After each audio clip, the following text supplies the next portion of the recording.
Diversity, equity, and inclusion was the rallying cry 4 years ago when George Floyd was murdered by Minneapolis police. Corporations hired chief diversity officers and instituted a lot of DEI policies. But now DEI is under fire in business, education, and in politics. Many large companies are scaling back their DEI efforts. DEI programs on college campuses are under attack, and some Republicans have called Democratic presidential candidate Kamala Harris a, quote, DEI hire. I spoke with Mark Lee, president and CEO of the Lee Group, about what's driving this controversy over DEI. This is a topic we could talk about all the time, I feel, but I do think there's a point in stopping to note that 4 years ago, we thought we were at a different point in the conversation and that we would be headed in a different direction. It does seem now, if you look around, like we are at least back where we started 4 years ago, if not maybe back even further. Often the backlash to progress or attempts at progress is stronger than those efforts themselves. Is that too dark of a read on what's going on with DEI right now? I don't think it's too dark of a read, Stephen, and thanks for having me again. I think that's reality. The reality of the situation is certainly 4 years ago, we know what happened. Obviously, the whole George Floyd situation, organizations were screaming from the top of the mountaintop, if you will, these statements, these DEI statements of commitment, and saying we're going to invest the resources and people in other programs to make sure that we begin to balance the playing field. All was certainly a good thought. And what we did notice over that period of time, there was an enhancement, an increase in investment in resources. However, over the last 4 years, we're beginning to get a sense, or people or organizations, I should say, in some cases are beginning to pull back. They won't necessarily, some are saying it publicly, some are not saying it publicly. But what we're beginning to notice is that many DEI professionals have left that field because of the lack of resources. Mm-hmm. Some organizations, as I just referenced, have pulled back in terms of the level of support as well. And then finally, the other piece is driving this as well. We are in a political season. Let's cut to the chase.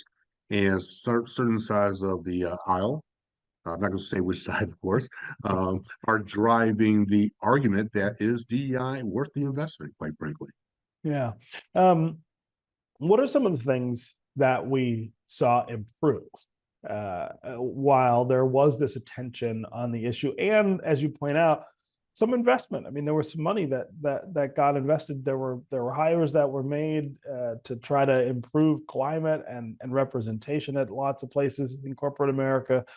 Does corporate America look different now, at least because in some part because of DEI? Yes, we have seen improvement in terms of what has improved. We have seen overall representation in terms of all levels of the organization improve, right? When the investment started 4 years ago, I believe approximately 9% of the senior level positions are of African American or Black people / African Americans in those leadership positions. However, that's compared to about 13 to 14% of the total U.S. population. So we're still behind when it comes to trying to balance the playing field. To senior level, that number is even lower. So as we go throughout the levels of the organization, yes, we do see we still see more diversity throughout the entire levels of the organization. But again, at the senior levels, there's still a shortfall. And I think that continues to be the challenge. Another improvement that we have seen, I would suggest, is we have seen an awareness of this issue. So right after George Floyd, it was certainly top of mind with a lot of people. It was put at the top of the list, priority list. And again, that was another plus. So I think those were a couple of the positives, but the bottom line is there's still a gap between representation across the entire population and also at certain levels across the organization. And so if you lose in these organizations the people who were championing this, right? These DEI officers whose jobs were created and were filled with people who were just sometimes you just need somebody in the room to say, hey, hold on a second, what about this? Or what about this person? Or have we thought about it this way? Uh, when you take that away, do you wipe out that progress that we've made, or do you just kind of stall it where it is? I mean, are we in threat of losing the things that we did get, or is this just a question of maybe we've hit a plateau again and can't go any further? Whenever you're not at the table, you lose the opportunity of progress. That's really the bottom line. And you and I've had this conversation before. When you have a diverse leadership team, you have the opportunity of increasing your business revenue by 18 to 20%, according to the Boston Consulting Group. Why is that? Because you're bringing diverse backgrounds to the table, people who understand the different experiences of the consumer base. So if I take that away from the table, again, we're going back to a much more homogeneous mindset where people don't necessarily understand how a decision might affect a particular group out there. So I would argue that, is it stalled? Yes. But if you take someone away from the table, yes, you in fact do lose that progress. Let's look at it this way. We're living in a renaissance of our Detroit sports teams right now, right? And if you look at the success of our teams, of any sports team for that matter, or any business, they have a diverse group of individuals who've come together for the collective cause. Mm-hmm. And if they have a common mission, hopefully you have a level of success. Same thing from a business perspective.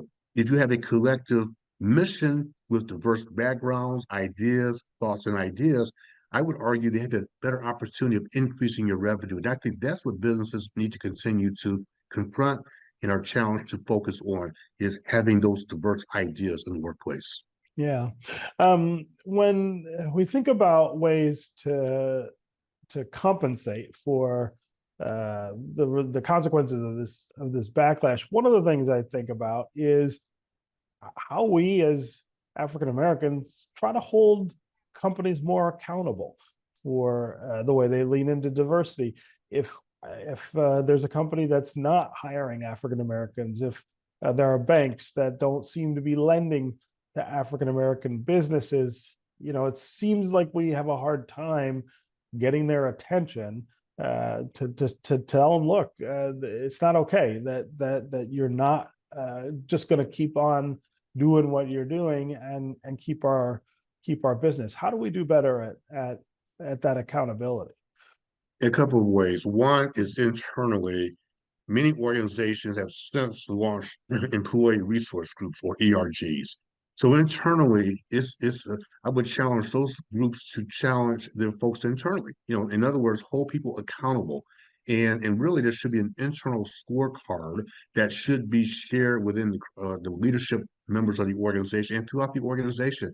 If anyone's falling short within that space, it's critical that leadership is have their feet held to the fire, right? Externally, I would argue as well that it's important that we continue to engage different organizations. No, I'm not talking about protesting. I'm not talking about this or that. But Mm-hmm. again, the consumer base has an opportunity to challenge organizations as well. And I think it's important that we engage different companies, organizations, whatever they might be, for profit, not for profit, that basically says, okay, you've made this commitment to the community, and we're going to push back on you and say, what level of progress have you made since you made that commitment? So internally, it's okay for employees to challenge the different employee resource groups. I also understand the hesitancy there because Mm-hmm. people are afraid if they raise the Sure. issue, there's a chance that they might certainly there might be some repercussions with that. So you got to be Mm-hmm. cautious with that. And then externally, organizations should hold companies accountable for the decisions in this space. Yeah. Last question, really. Like I said, this issue's been around for a long time. Yeah. Sometimes there's progress, sometimes there's backsliding. What's the I guess rally point for moving past this backlash at this point? I mean, it's pretty intense right now. It won't be forever. But how do we get back to the space of at least discussing the need for the consciousness about DEI in the corporate space, and getting CEOs, or maybe keeping them in the space where they think, all right, this is something that we still have to work at? The rallying cry is very simple. It's good for the business, it's good for the community, it's good for your organization. No answers for buts. And I think we need to continue to push that message out. Don't just say we need to get rid of it because you want to make this a conversation du jour, the Mhm. issue du jour, whether it's on the political side, take the politics out of it. From a business perspective, the rallying cry is very simple. Again, one more time, it's good for the business, it's good for the organization, and it's the right thing to do. And we always have to keep that front and center. If we ever lose that message right there, my concern is we will continue to lose the momentum that we initially had 4 years ago. If we adopt that message moving forward, the momentum can be certainly rebooted and continue to make progress. It's a very important space.